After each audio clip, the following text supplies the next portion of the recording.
if you want to come over, there we go. Are we rolling? All right, I'm here with Pearl, and this is Pearl's buddy, Sunny.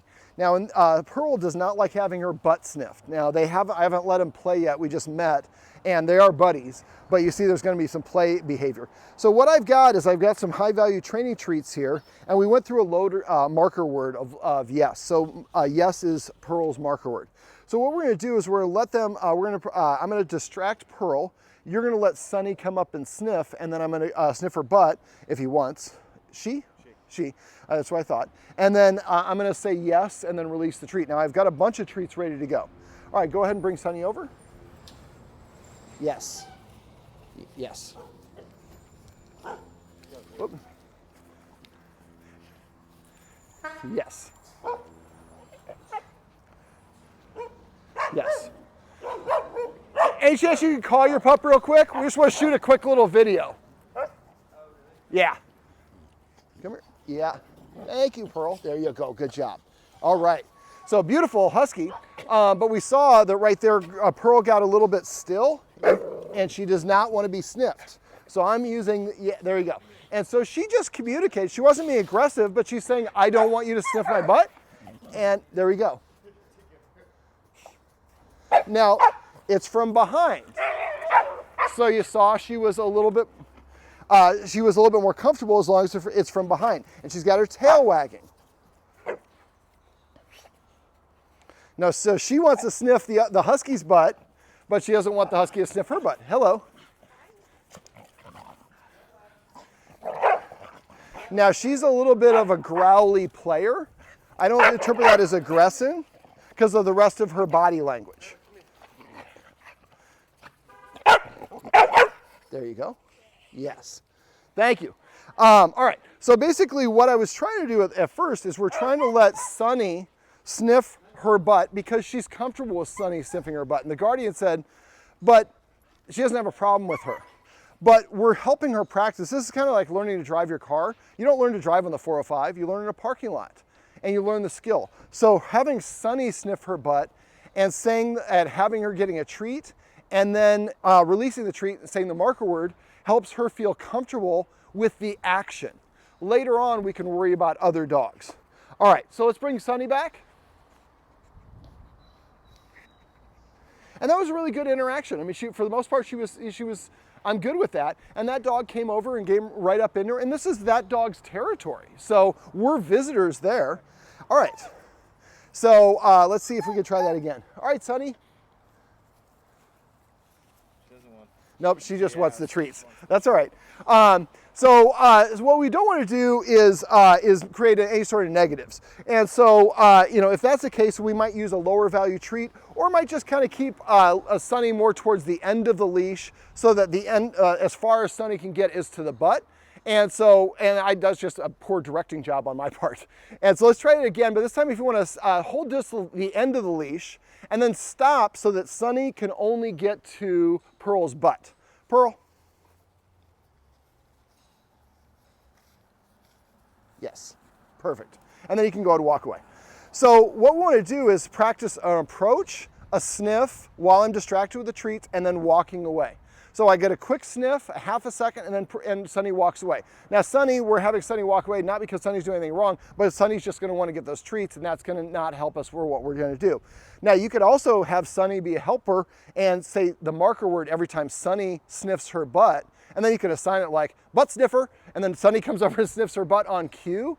So feeling those whiskers, feeling a dog come up from behind, those are things that Pearl needs to practice as well. Now, if we had a fence here, and I could kind of turn around and put Pearl, so she's facing me, let's say the fence is right where this weed is, that hand targeting exercise we did. So now her butt is up against the fence. And then we have another dog come up and sniff with the chain link fence between. If she turns around to target that dog, we know that dog is safe. So, and also sometimes the dog, she might feel more comfortable because that boundary actually does keep that other dog from getting completely to me and me getting completely to that dog. What we want her to do is essentially practice having her butt sniffed and something good happening afterwards. Now there's some other tools that we can use. We can muzzle train her so that when she has a muzzle, she can't bite the dog. Now she could turn around and lunge at the dog. And it's important that if you use a muzzle, it needs to look like a football player face mask. They have a muzzle that goes around the snout. Those are dangerous because the dog needs to open its mouth to breathe, and if you use one of those snout, they can overheat. And this is a pretty intense experience for a dog. And so we want to use the muzzle and make sure it's pretty secure. Now also, dogs can bite through the plastic muzzle. So there's some muzzles that actually have wire underneath it. So if you're going to do that, and if you're going to do that, you need to muzzle train your dog first so your dog is completely comfortable wearing the muzzle. All right, so what we'll do now is I'm going to have, if you want to walk a little bit that way, and we're just going to have you walk Sunny up behind, and we're going to do this as we're walking. So if you want to walk about 10 paces over there, keep the camera on me if you could. And then once you get up, I'm going to kind of walk, and you're going to lead Sunny just right up to Pearl's tail if you could. All right, go ahead.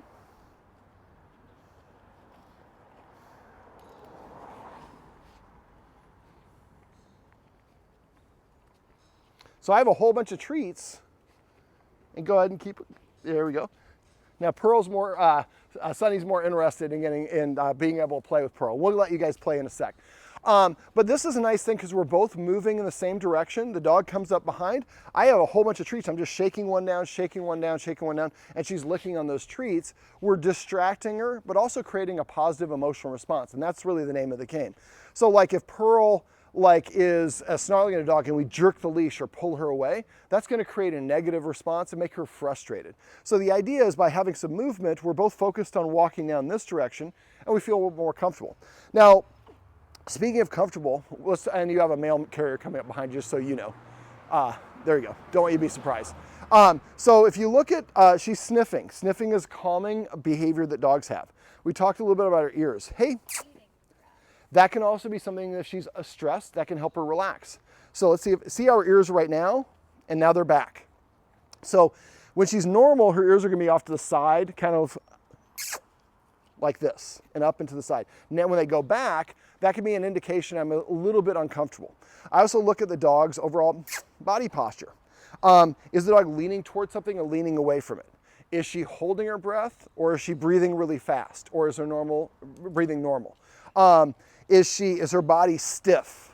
Dogs are normally what I call wiggly and jiggly. Look at Sunny over there. Sunny's kind of sniffing in a weird contortion way, but very relaxed. If she goes, all of a sudden she's walking down the street and sees another dog and she starts moving in slow motion and gets stiff, she's telling the other dog, I don't feel comfortable with you approaching. Most dogs are like, doopsie-doo, I'm gonna walk right up to you. And again, front-facing approach is the most difficult approach for dogs.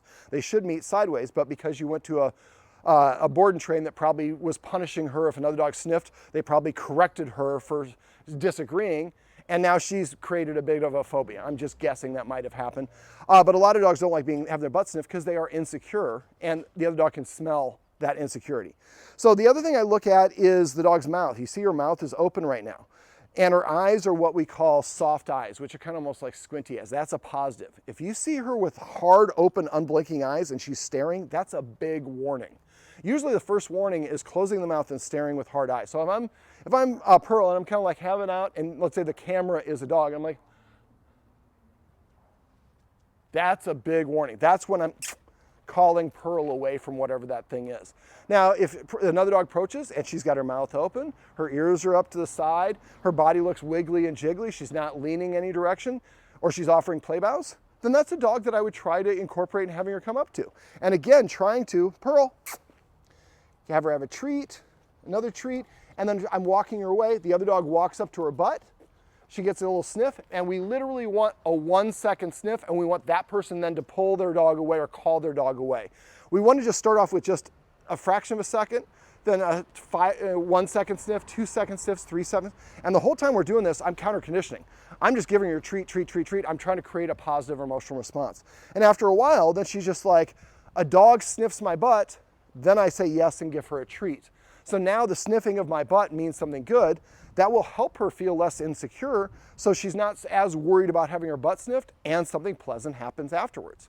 So there's a lot of little things you can do for this. Now in the meantime, if she gives you that body language that she's uncomfortable, do not have that other dog sniff her. And the other person's like, no, my dog's friendly. My dog's not. My dog does not like having his butt sniffed, and my dog will bite your dog if it tries to do it, and I don't want your dog to get bit because you're having a great day, thank you, and walk yourself away. If you have to go, oh, I forgot, my dog has ringworm, it's contagious. And again, walk away. Now, if your dog has ringworm, don't take your dog out, that's very contagious. But you see, if we have a really high enough treat, she's more interested in me. Now, if you use a really low value treat, she might not really care. All right, the last little thing, I'll talk about muzzle training in case you do want to use a muzzle for this.